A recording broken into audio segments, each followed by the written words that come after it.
अगले 50 सालों तक हमारे देश में सेकुलरिज्म तो प्रैक्टिस किया गया, पर बस नाम के लिए। उनको पता था कि मुस्लिम लोग क्लस्टर्स में रहते हैं, रोड्स भी क्लस्टर में ही करते हैं। दो बड़े नेताओं के पोस्टर्स में भिंडरवाला सपोर्ट्स मी ऐसा प्रिंट किया गया था, और ऊपर से वो बोलते हैं कि कांग्रेस भी वैसे ही बुरी तरीके से रूल कर रहा है जैसे पुराने जमाने में मुगल्स कर रहे थे। भिंडरवाले ने एक इंटरव्यू में बताया था कि मैंने एक सेपरेट कौम यानी कम्युनिटी की मांग की थी, मैंने कभी भी खालिस्तान की मांग नहीं की थी, पर जब उन्होंने मुझे ऑफर दी तो मैं मना नहीं कर पाया। तो देश के मेजोरिटी में रहने वाले हिंदुओं के वोट बटोरने के लिए राजीव गांधी फिर एक बार 5000 सिक्स को मार गिराते हैं। राजीव गांधी जी ने ये फैसला किसके प्रेशर में लिया? कुछ मिनिस्टर्स जैसे नजमा हेपतुल्ला और मुस्लिम पर्सनल लॉ बोर्ड्स। वो घर से निकले ना तो वो भीड़ खड़ी हुई थी, उस भीड़ ने हमारे सामने मार दिया।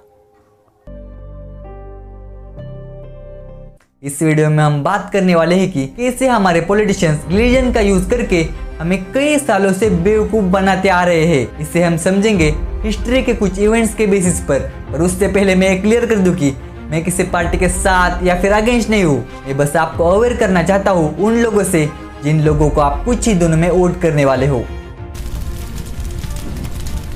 पर सबसे पहले मैं आपको सेकुलरिज्म वर्ड का मीनिंग क्लियर कर देना चाहता हूँ ताकि आपको आगे का वीडियो समझने में आसानी हो।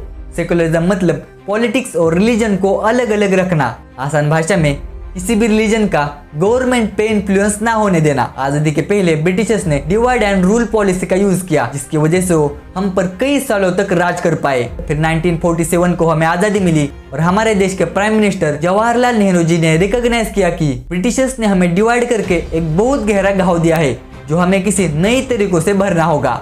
उनको एक रास्ता दिखा। जो मुस्लिम्स हमारे देश में पार्टीशन के बाद भी रह गए हैं, उनको नेहरू जी ने आश्वासन दिया कि उनके साथ इस देश में एकदम फेयरली बर्ताव किया जाएगा और उनको भी उतना ही सपोर्ट मिलेगा जितना बाकी रिलीजन्स को मिलता है। उनका इंटेंशन तो बिल्कुल सही था और उनके सेकुलरिज्म की प्रैक्टिस ने आगे चलकर कुछ और ही मोड़ ले लिया। अगले 50 सालों तक हमारे देश में सेकुलरिज्म तो प्रैक्टिस किया गया, पर बस नाम के लिए। पॉलिटिशियंस ने इसे एक हथियार की तरह यूज करना चालू कर दिया। उनको पता था कि मुस्लिम लोग क्लस्टर्स में रहते हैं, रोड्स भी क्लस्टर में ही करते हैं। पार्टीज ने दूसरे पार्टीज के खिलाफ उनके मन में डर पैदा करना चालू कर दिया कि अगर दूसरी पार्टीज आई तो शायद वो उनकी बात नहीं मानेंगे और उनकी आवाज को दबा दिया जाएगा। नेशनल लेवल्स पर मुस्लिम्स का झुकाव कांग्रेस ने अपनी तरफ कर लिया, तो स्टेट लेवल पर समाजवादी पार्टी, राष्ट्रीय जनता दल, तृणमूल कांग्रेस और AIMIM जैसी पार्टीज मुस्लिम्स को बहकाने में सफल रही। पर फिर आगे चलकर 1977 को पंजाब में जर्नैल सिंह भिंडरवाला दामदमी तस्काल का हेड बनता है। एक 300 साल पुराने एजुकेशनल ऑर्गेनाइजेशन है। उसने इस ऑर्गेनाइजेशन के हेल्प से सिखिज्म को प्रमोट किया, लोगों को तंबाकू, दारू और ड्रग्स छोड़ने के लिए कन्विंस किया। यहाँ तक कि उसने पोर्नोग्राफी बैन करने के लिए कदम उठाए, जिसकी वजह से पंजाब में लोग अपने धर्म की राह पर लौटने लगे। लोग लार्ज नंबर्स में गुरुद्वारा में वापस से जाने लगे, जिसकी वजह से जर्नैल सिंह के फॉलोअर्स उसे बाबा संत जर्नैल सिंह भिंडरवाला बुलाने लगे। उस समय अकालीज पंजाब पर सत्ता करते थे, तो सिखों के हित में काम करने के लिए जाने जाते थे। और इन्हीं अकालीज को ब्रेक करने के लिए उस टाइम की गवर्नमेंट कांग्रेस ने भिंडरवाले की पॉपुलैरिटी का यूज किया। स्टेट कांग्रेस लीडर झेल सिंह और संजय गांधी ने भिंडरवाले को और ज्यादा बढ़ावा दिया।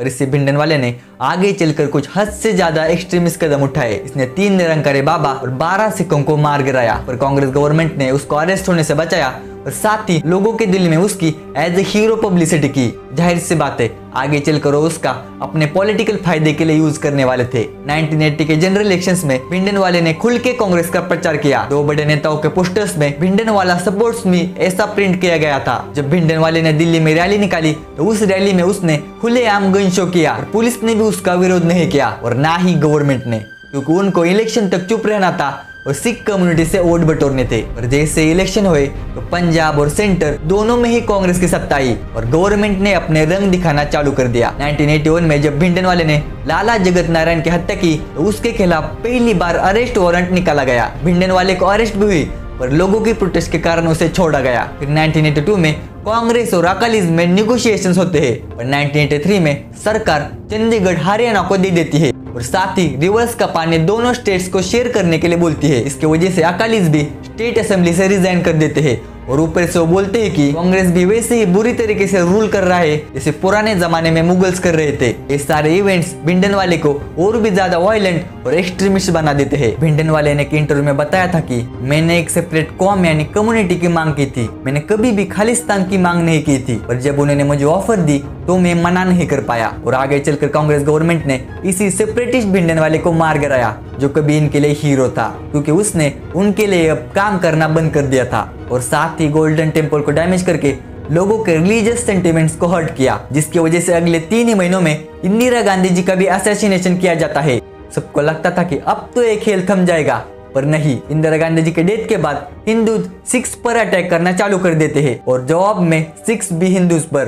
राजीव गांधी को पता था कि गोल्डन टेम्पल के हुए डैमेज के बाद सिख हम पर नाराज है, वो वैसे भी हमें वोट नहीं करने वाले। तो देश के मेजोरिटी में रहने वाले हिंदूज के वोट बटोरने के लिए राजीव गांधी फिर एक बार 5000 सिख्स को मार गिराते हैं। 1978 का और एक केस जिसने राजीव गांधी को और एक बार रिलीजन के सामने झुकने के लिए मजबूर कर दिया। शाहबानो एक मुस्लिम लेडी जो अपने पति अहमद खान के अगेंस्ट कोर्ट में गई क्योंकि वो अपने पति से डिवोर्स के बाद मेंटेनेंस यानी खर्च के पैसे चाहती थी। पर हमारे देश में क्रिमिनल लॉ और सिविल लॉ एकदम अलग तरीके से वर्क करते हैं, जिसकी वजह से क्रिमिनल लॉ जैसे मर्डर क्राइम सभी के लिए सेम है, पर सिविल लॉ जैसे property money divorce religion wise different है। वैसे ही मुस्लिम्स के लिए एक लॉ है, डिवोर्स के बाद किसी भी पति को इद्दत के पीरियड तक यानी बस 3 महीने तक ही अपने पत्नी को मेंटेनेंस देना होता है। और इसी लॉ की वजह से शाहबानो अपना केस हाई कोर्ट में हार जाती है, जिससे वो सुप्रीम कोर्ट में अपील करती है। और सुप्रीम कोर्ट यह फैसला उसकी फेवर में सुना देता है, क्योंकि उनका मानना था कि according to moral edict of section 125 हम कोई रिलीजियस लॉ की वजह से किसी इंसान पर अन्याय नहीं होने दे सकते। यही तक तो ठीक था, पर राजीव गांधी जी 1986 में सुप्रीम कोर्ट के इस फैसले को ओवररूल करने के लिए एक नया एक्ट लाते हैं, Muslim women protection of divorce act 1986। नाम और एक बार सुनो, Muslim women protection of divorce act 1986। लगता है ना अब तो मुस्लिम वुमेन्स के साथ न्याय हुआ होगा, पर नहीं। इस एक्ट से और एक बार तय हुआ कि मुस्लिम वुमेन्स को बस इद्दत के टाइम तक ही मेंटेनेंस मिलेगा। और राजीव गांधी जी ने यह फैसला किसके प्रेशर में लिया? कुछ मिनिस्टर्स जैसे नजमा हेपतुल्ला और मुस्लिम पर्सनल लॉ बोर्ड्स, और साथ ही उन मुस्लिम लीडर्स को खुश करने के लिए जो सुप्रीम कोर्ट के इस फैसले के खिलाफ प्रोटेस्ट कर रहे थे, क्योंकि उनसे क्लस्टर्स में वोट जब बटोरने थे। वीडियो यही तक रोकते हैं, पर मैं क्लियर कर देना चाहता हूँ कि मैं किसी पार्टी के साथ या फिर अगेंस्ट नहीं हूँ, पर इस टाइमलाइन तक हमारे देश में कांग्रेस रूल कर रही थी, जिसकी वजह से मुझे ये सब बोलना पड़ा। बाकी पार्ट 2 भी मैंने शूट करके रखा है, उसमें हम देखने वाले हैं कि आगे की टाइमलाइन पर उस टाइम की गवर्नमेंट ने सत्ता में आने के लिए रिलीजन का कैसे यूज किया। पार्ट 2 भी जल्दी अपलोड होगा, तो stay tuned. So thanks for watching, do subscribe my channel and stay curious, क्योंकि जानना जरूरी है। हम तो यही चाहते हैं कि हमारे साथ तो जो सरकार ने करा सो करा, हमें न्याय दे और आगे से ऐसा जुल्म किसी और के साथ सरकार ना करे।